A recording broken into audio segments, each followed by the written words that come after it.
Romans chapter 3, beginning in verse 9, it reads like this. What then? Are we Jews any better off?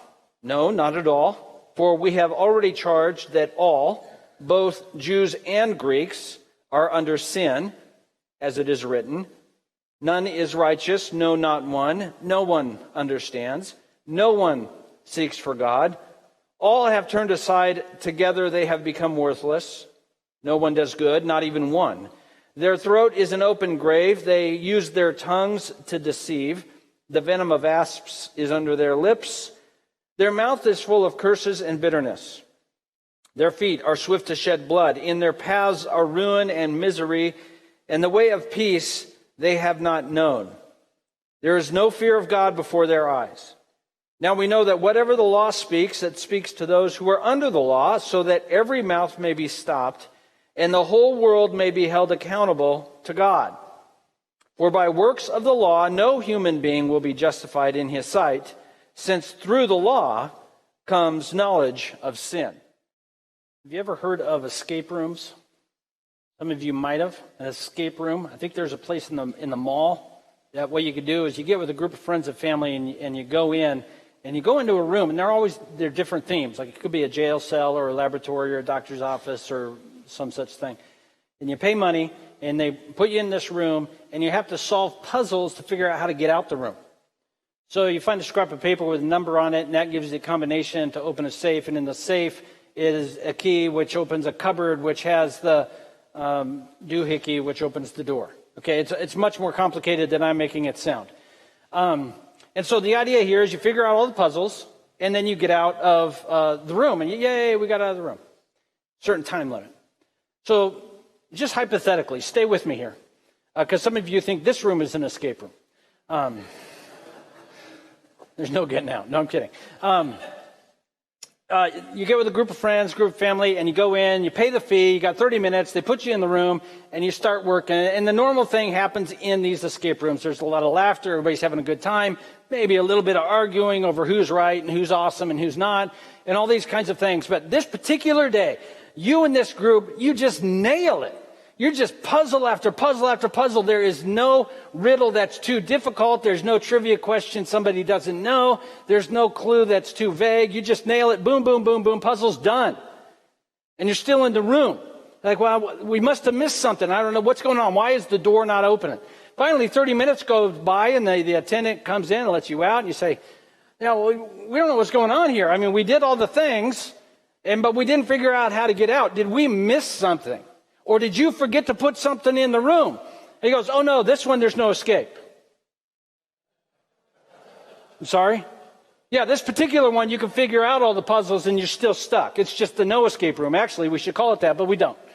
And wouldn't you be kind of annoyed? Like, what are you talking about? I paid you money to try and get out of a room. You put me in a room I can't get out of. That doesn't seem right.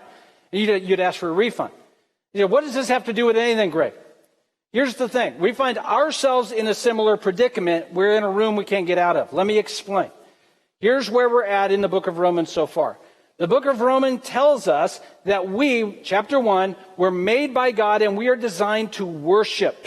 We are, by nature, worshipers. In fact, we were designed by God in His image to worship Him and depend on Him. But we rebelled against God, and so now Romans 1 tells us we are still worshipers. We just worship literally anything and everything except God. We worship anything and everything other than God. And what the Bible calls that is idolatry, is we set our hopes and our hopes of deliverance, our hopes of meaning and significance in other things. And what the Bible calls that is idolatry. And where that leads is not merely false worship, although it does do that. The Bible says idolatry, when we set our hopes on something other than God, worship something other than God, by our nature, we will then do what we desire, which means we will pursue the appetites of our flesh. So idolatry is us worshiping something other than God, and sinful expression flows out of that. Hatred and envy and greed and violence and sexual sins of all sorts. All of these things flow out of abandoning our worship of God. So here's what happens, and this happens, I think, to everyone. It's better if it happens sooner rather than later, but some people, it seems like it doesn't happen at all. We pursue these things. So we worship something other than God, and we pursue the appetites of our flesh, and we chase down money because that makes us seem like we're safe. And we chase down meaningful relationships because it makes us feel like we have value. And we chase down pleasures of all sorts because that makes us feel good. But all of these things over time lose their interest, their spice, their zing, their buzz, whatever it might be. Anything over time, whether it be money, whether it be relationships or sex or stuff, whatever it might be, over time it loses its punch and it starts to fade a little bit. And so what we do is we just chase the next thing. So we chase entertainment, we chase travel. Some people even chase charity and doing good in this same vein. And so what we do is it's a hunt for significance, and we will do this in any possible manner other than worshiping God. And so we chase these things, and these things leave us feeling a little bit empty. And not a little bit, over time, a lot of it empty. And we go, well, what matters? And so then some of us get to this point, a certain point in our life. My whole life has been about pursuing my own appetites, and many of those appetites aren't so great. Not only are they unhealthy, perhaps they're shameful. So a lot of us live with regret and guilt and shame. And please don't ask me about the 10 years of here to here. Please don't ask me about those years. There's no stories in there I want to tell. I want to bring back those memories. And so all of this leads, this is a problem. I need to fix this.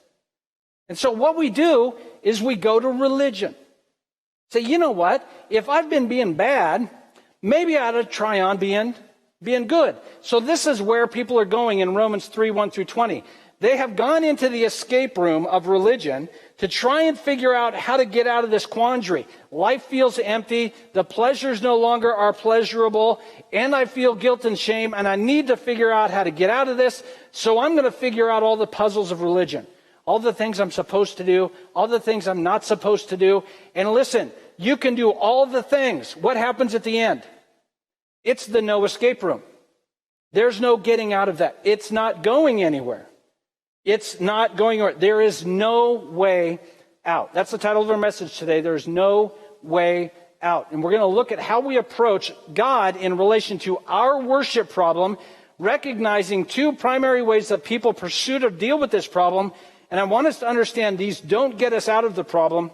And then, of course, we're going to look at the right way to do it. So verses 1-8, there's no way out, and you can't talk your way out of the problem. There's no way out. You can't talk your way out of the problem. So what happens in verses 1-8 of Romans chapter 3 is the Apostle Paul, by the inspiration of the Holy Spirit, creates somewhat of a hypothetical argument, sort of a shadow boxing with somebody probably he has in mind that he's had a conversation in this like this before. And he's going to cover several questions that have been brought to the Apostle Paul, and he's going to show how these assumptions on how to deal with this problem don't actually deal with the problem. You can't talk your way out of it. Let me read verses 1-8 as a way of catching us up. What advantage has the Jew? What value of circumcision? Verse 2, much in every way. To begin with, the Jews were entrusted with the oracles of God. What if some were unfaithful? Does their unfaithfulness nullify the faithfulness of God? By no means. Let God be true, though everyone were a liar, as it is written, that you may be justified in your words and prevail when you are judged. But if our unrighteousness serves to show the righteousness of God, what should we say? That God is unrighteous to inflict wrath on us? I speak in a human way. Verse 6, by no means. For then how could God judge the world? But if through my lie God's truth abounds to his glory, why am I still being condemned a sinner? And why not do evil that good may come? As some people slanderously charge us with saying, their condemnation is just. There's no way out. You can't talk your way out of it. And Paul here demonstrates an argument that is made to try to justify what I'm doing may be wrong, but that's okay. You can't talk your way out of it. Long time ago, 20-some years ago, my wife and I, we lived up in the Portland area, city of Sherwood, Oregon. Call that the Southwest. If you're in the Portland area, near Newburgh, if you're familiar with this particular area, nice place to be from. or place to live. We lived there about 3 years. At the time, I had a 1984 two-wheel drive Toyota pickup long bed. It was a great truck. It never worked, but it was a great truck. The tailgate, so old school, it didn't have a handle. It had two little latches on the end. You remember those? I mean, that was, it never broke. Those things never broke. Everything else did. I kept a quart of oil behind the seat so that when the oil light came on, I could pull over and top it off. I kept a spare alternator in the garage because it would fail about every 9 months. I wouldn't have to go buy a new one. Swap it out, drive straight to the parts store, buy a new alternator, put it on the shelf for the next time I needed it. This was the truck I drove. This truck also had a broken tail light. I got pulled over. I can't even count how many times I got pulled over by Sherwood Police for this broken taillight. At some point in my thinking about this, I decided I will never replace that taillight until I'm given a ticket.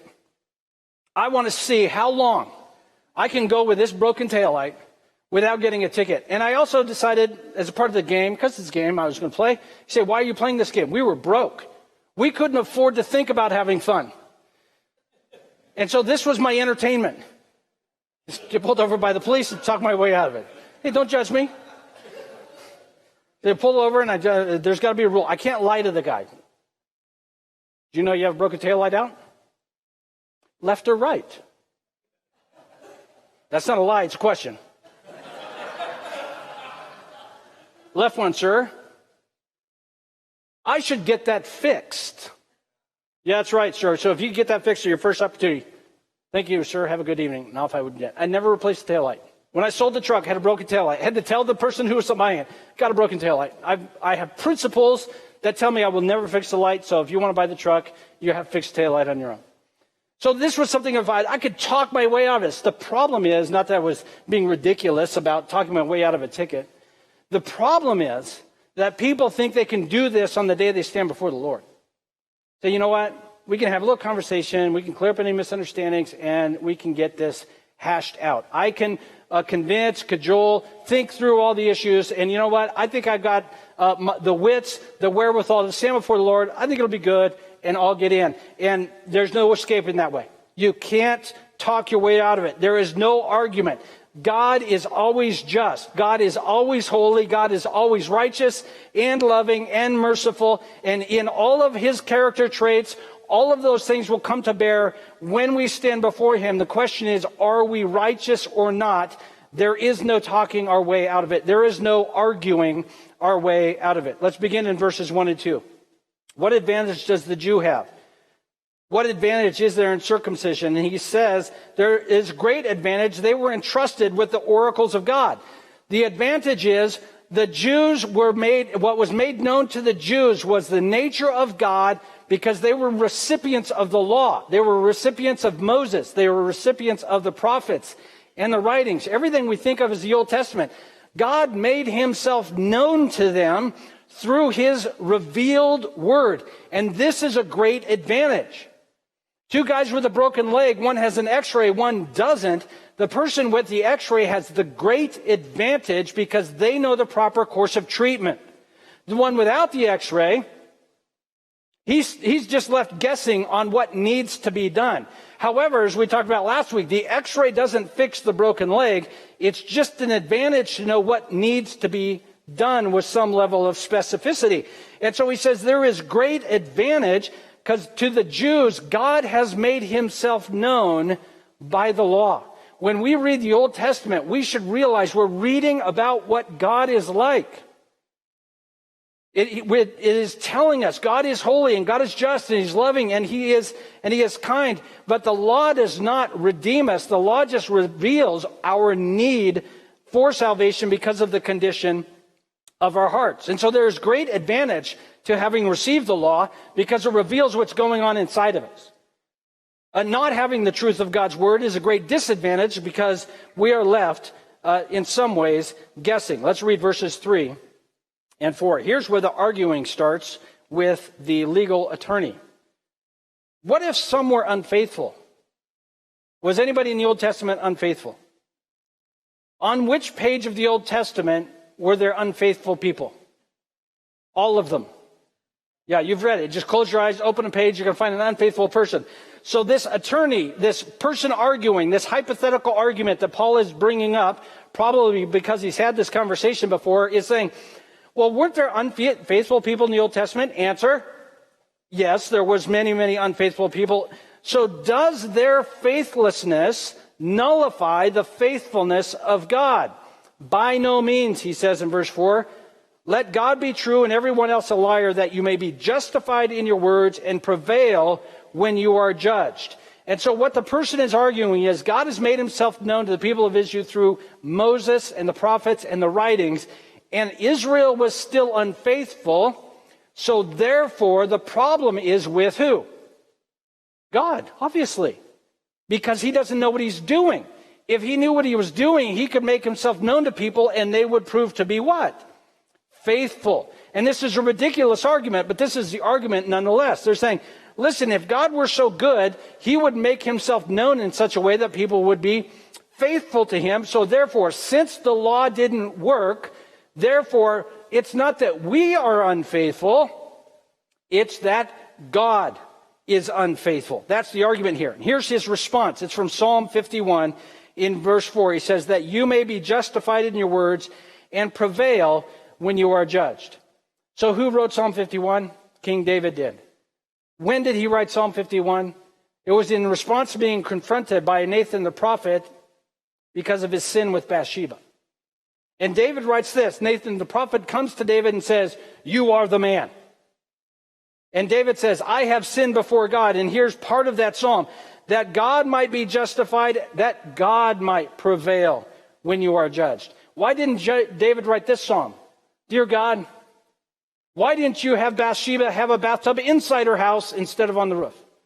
Not only are there structural issues, that much water on a roof of a clay house, but obviously she shouldn't be bathing publicly. The issue actually is in Bathsheba's immodesty. You could have written that one. We've all made that argument before, haven't we?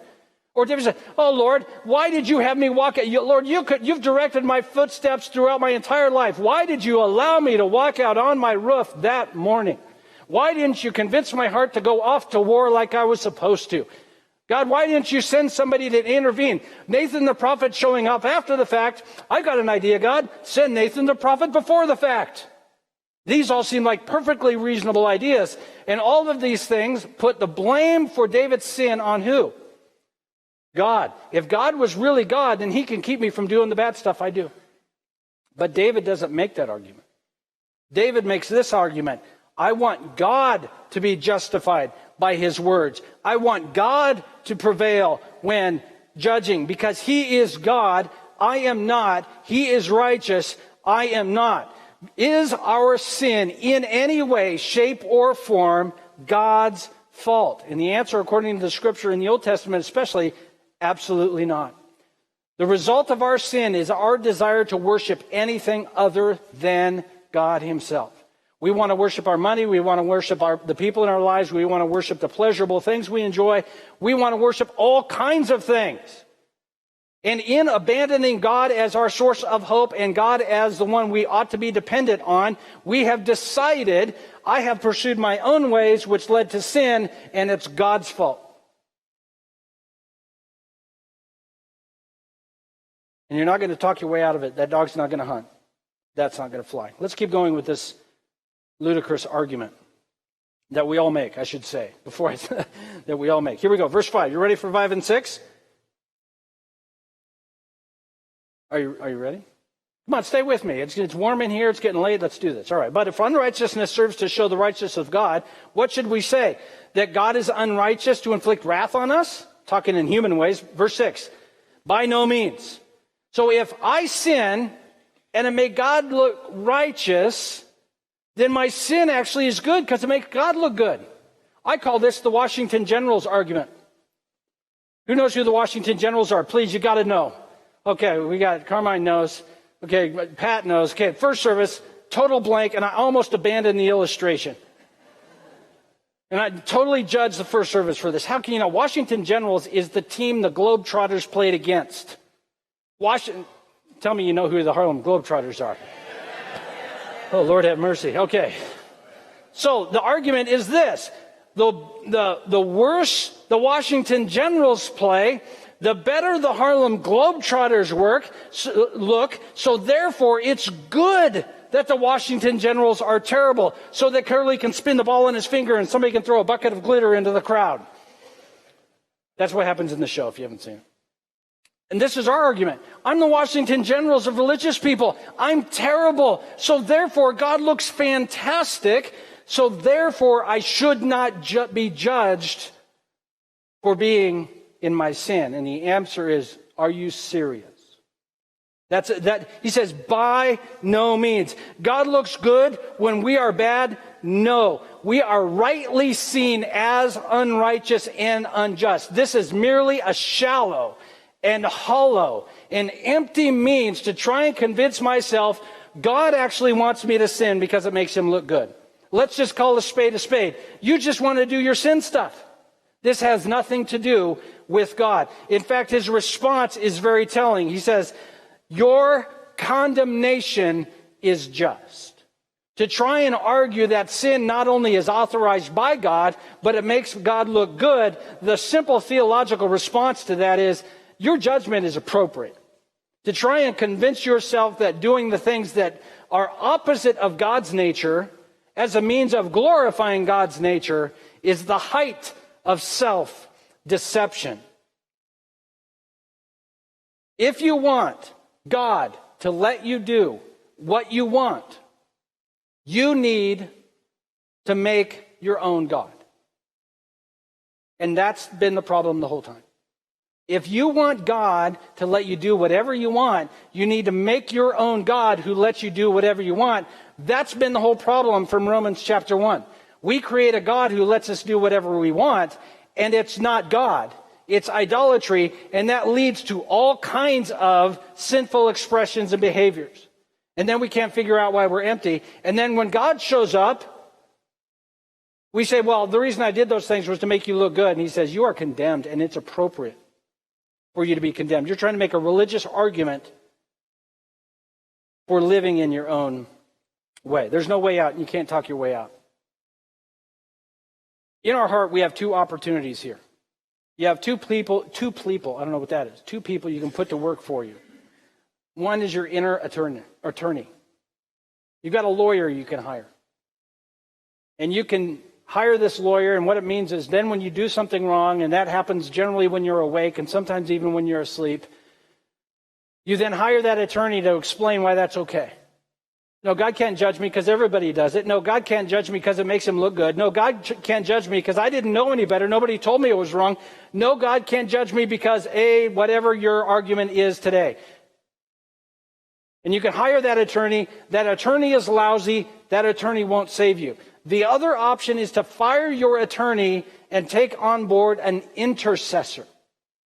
The difference between an attorney and an intercessor is this. An attorney explains why what you did was right, and you never do anything wrong. An intercessor, you go to that person and said, I got to be honest with you, I totally blew it. Like the rap sheet is actually accurate. And the intercessor, instead of arguing it that you're right, the intercessor says, oh yeah, you're as bad as you think. In fact, you're actually much worse than you could possibly imagine. The difference with the intercessor is he says, I will pay it. I will pay the debt. And I will give you life through my resurrection. And I will stand at the right hand of the Father making intercession for you. To have an intercessor, we don't plead innocence, we plead guilty. You say, guilty as charged. I need somebody not to tell me I'm okay, but somebody to tell me they can make me okay because they were good. And that's the difference between Jesus and an internal attorney. The problem is with our internal lawyer always trying to justify how we think, how we act, how we're motivated, it's hard to have an intercessor if we're never wrong. It's hard to plead guilty if I think everything I've done is right. And what's great about making a God of my own choosing is it always tells me I'm okay. The problem is that God cannot save me. We can't argue our way out of judgment. Okay, there's no way out. You can't talk your way out. Some of you aren't good at talking your way out, but you're good at working. So the next section is you also can't work your way out. You can't work your way out. These are verses 9 through 20. The purpose of the law, look at the purpose of the law down in verse 20. For by the works of the law, no human being will be justified in God's sight. Since through the law comes what? The knowledge of sin. So the law is diagnostic, just like a medical diagnostic test, either for cancer or for a fracture. The law merely tells us what is. It doesn't fix what is. And so we take the law, and what we think is it tells us what ought to be. And so we think if we obey the terms of the law, therefore we will be okay. But that's not what the purpose of the law is. The law fixes nothing. The law just merely reveals what is true of us. And so the question then becomes, well, how then do we fix the problem? The law reveals that we are lost and dead in our sin. How then do we fix the problem? And the book of Romans is going to explain this. But for today, we're going to take a rabbit trail over to John chapter 4. So if you want to, you can turn to John chapter 4. I'm going to just summarize the story over the next 3 hours. Jesus is making his way through Samaria. That's not the right response. What? That's what we're supposed to say. Jesus is making his way. What is he doing in Samaria? That's nuts. Who would ever walk through there? Jesus is making his way through Samaria, and it turns out he got tired. He also got thirsty. How do we know he was thirsty? He sat down at a well. I'm just doing the math. Jacob's well was there. Jesus was tired. This is verse 6. He sat down by the well. It's about the 6th hour, and a woman came out to draw water from the well at the 6th hour. And you're doing this. What? Why would she come out then? Because nobody else is coming out then. Why? Wait for it. The story's developing. Let it marinate. Jesus said to this woman, hey, can I get a drink of water? I'm kind of thirsty. I'm tired from my journey through Samaria. And the disciples had gone away to buy food, because that's really, if you read the Gospels, that's really all they were worried about. And she goes, I'm sorry, you're Jewish, you're a rabbi, you're a dude, I'm a woman, I'm a Samaritan. You're not supposed to talk to me. You're not even supposed to ask water for me. And heaven forbid, you should not be drinking water from anything I have touched. She doesn't say that, but this is all known. Jews have no dealings with Samaritans. And Jesus says, listen, if you knew the gift of God, and if you knew who was asking you for water, you wouldn't be arguing with me. You'd be asking me for water. And she decided to argue religion with him, which is normally what we do. She said, what, are you greater than Jacob? What's the answer to that? Yes. Creator, sustainer of the entire universe. Yeah, a little bit better than Jacob. Read. Yeah, he's not a great guy. Jesus, but he doesn't say that. Jesus is much nicer than we are. Are you better than Jacob? Here's Jesus' response. Listen, whoever drinks the water that I will give him will never be thirsty again. The water that I will give him will become in him a spring of water welling up to eternal life.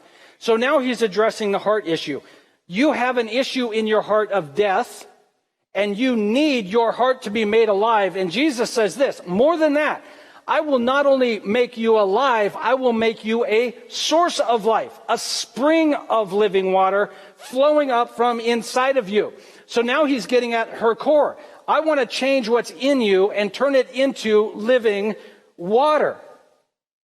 And here's her response. You know, I like some of that water because then I won't have to be thirsty anymore, and I won't have to come to this well to draw water anymore. Why wouldn't she want to come to the well to draw water? That's work, I suppose. Everybody's drawing water. That's not a big deal.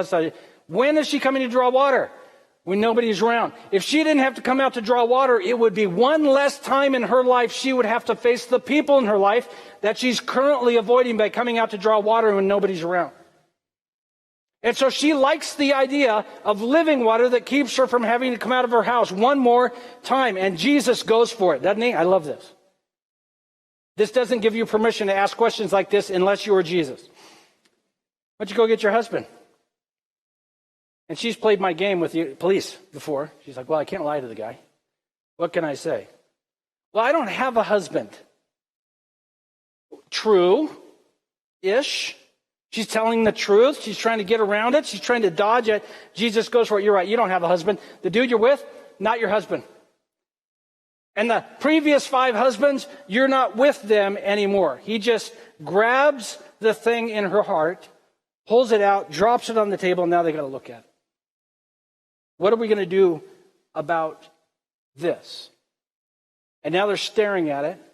And what's amazing about this passage is he not once quotes to her the Ten Commandments. Ma'am, have you not read? Thou shalt not envy your neighbor or your neighbor's donkey or your neighbor's F-250 or your neighbor's spouse. Have you not read? Thou shalt not commit adultery. He just pulls that out and drops it, and this is what he says to her. Look at in verse 21. Woman, believe me, the hour is coming when neither on this mountain nor in Jerusalem will you worship the Father. You will worship what you do not know. We worship what we know, for salvation is from the Jews. True worshipers will worship the Father in spirit and truth, for the Father is seeking such people to worship him. Incredibly, he doesn't call her to stop sinning. He assumes that because he calls her to proper worship. Stop worshiping a God you have created. Instead, worship the Father in spirit and in truth. He knows people who are worshiping God will turn from their old gods. He is calling her to right worship. And he's calling her to living water. She says, listen, when the Messiah comes, he'll take care of all this. And he said, you're talking to him. That's me. What'd the woman do? This is where we know what happened. Verse 28. May not be on the screen, probably isn't, because I changed stuff. The woman left her water jar and went away into town and said to the people, come see the man who told me all that I ever did. Can this be the Christ? Can you believe this? This woman, what was she doing at the beginning of the chapter? Coming to the well so she wouldn't have to see people and feel shame for what she knew was behavior that was shameful. And now at the end of the story, she's going and telling people about her shameful past. Why can she do that? Because she is now a spring of living water. Because something has changed in her, the shame and guilt is gone. When she was avoiding these people at the top, it's because the shame and guilt identified her. But now, having encountered the Messiah by faith, a spring of living water has showed up there. And she goes, this guy told me everything we've ever done. They could have responded this way. We know everything you've ever done. You just live right over there. Kind of hard to keep it secret. She's not ashamed of it anymore because it has been made new. And now coming out of her is life. And she takes all of these people to him, and they all, at the end, say this: we believed at first because of what you said, but now we believe because of what he has said. The solution to her problem was not a better understanding of the law or a better application of the law. The solution to her problem was living water applied to her heart by faith. The work of the Messiah to change her from the inside. He never once told her to move out from her not current husband. Why didn't he do that? Doesn't that seem a little strange to you? Wouldn't, if you were leading this woman to the Lord, after she prayed the sinner's prayer at the end, wouldn't the next statement be, we need to get you your own place? But wouldn't that be your next thing? Jesus doesn't need to, because he knows if someone is worshiping in spirit and in truth, they are by nature of their worship going to chase down the holiness of God. They don't need a law to tell them to do it, and the law hasn't worked so far anyway. She now has living water in her. And so therefore he knows she's going to pursue right worship and holiness and righteousness. Let's go back to Romans chapter 3, beginning in verse 9 or 10-ish. I can't remember. Let me turn there. Romans chapter 3. Let me read it. Quotes from a number of different Psalms. None is righteous, no, not one. No one understands. This is verse 10. No one seeks God. All have turned aside. Together they've become worthless. No one does good, not even one. Their throat is an open grave. They use their tongues to deceive. The venom of asps on their lips. Their mouth is full of curses and bitterness. Their feet are swift to shed blood. In their paths are ruin and misery. The way of the peace they haven't known. There is no fear of God in their eyes. This is a description of the human heart. It doesn't mean every person has sinned in all the ways. Some people sin in a variety of ways, others do not. But it means the condition of the human heart is not righteous, and fundamentally we need this kind of heart swapped out for a heart of life. And so this is what it says in verse 19. That whatever the law says, it says to those under the law, so that no one would be able to argue. All would be held accountable to God. Because the law is true and good and righteous, it reveals the condition of the heart, and that means verses 10 through 18 apply to every human person. So what is the purpose of the law?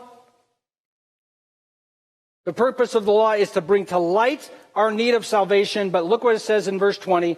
No human being will be justified in his sight, because through the law comes the knowledge of sin. The law makes known our sin, and we say, I need a Messiah.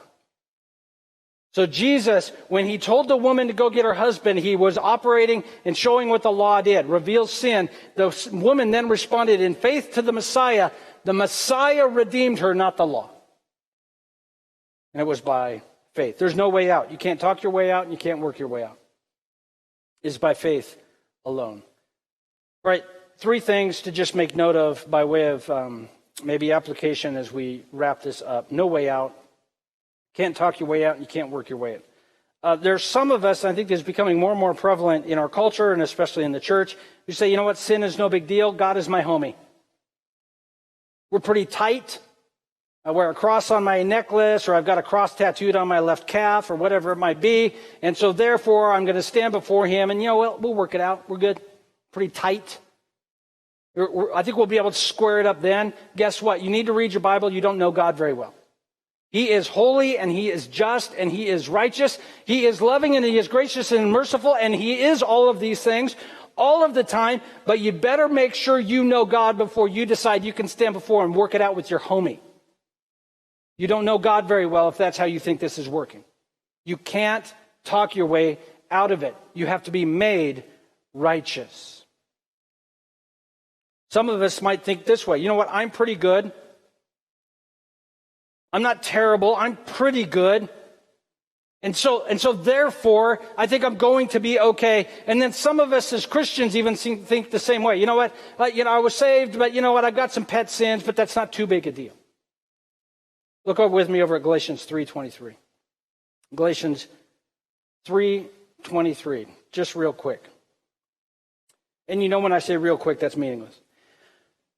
Galatians 3:2 says this. Let me ask you only this. Did you receive the Spirit by works of the law or by hearing by faith? That's a good question, Christians. Did you receive the Spirit by works of the law or by faith? Faith. Good answer. Verse 3. Are you so foolish, having begun by the Spirit, are you now being perfected by the flesh? Having been saved by the Spirit, are you going to now be a good Christian by your effort? How's that working out? We need to recognize as believers, we are saved by faith. We live the Christian life by faith, and we will go on to glory by faith. You don't get saved by faith and live the Christian life by good works. The law had no ability to save you. The law also has no ability to make you like Jesus. That's the work of the Holy Spirit to make you like Jesus. The life of the Christian life is a life of faith, where we wake up in the morning again, having struggled with the same sin again, and we pray out and cry out to the Lord, my God, who will save me from this body of flesh, I need your redemption today. I need you, God, to do whatever you need to do in these moments that I might say no to sin and yes to righteousness. It's by faith. Okay, last thing, and then we'll close with this. A lot of us, I might say this in the church. I only say this because I've lived almost my entire life in the church. So I don't want you to think I'm judging you. I'm judging the people in the row behind you. We tend to be really, really especially Baptists, we're really, really gracious about the sin in our life. We understand, I still struggle, but the Lord is gracious. And then the guy next to us blows it in a way we wouldn't think of blowing it, and we're like, oh my goodness, that's disgusting.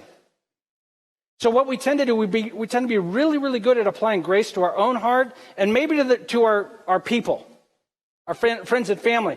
But this person over here who sins in ways that I don't think I would ever struggle with or comes from a different place than I do, well, as soon as I see them sinning, I'm going to just unload a barrel of law on them. Good Christians don't, whatever that is for you. When we all have our pet good Christian don't sin. And usually they're sins we don't struggle with. So my suggestion is, if the law doesn't help me get closer to Jesus, it's not going to help the person next to me get closer to Christ. And there might be room for more grace in the community of the believers. There's no way out. You can't talk your way out. You can't work your way out. It's by faith alone.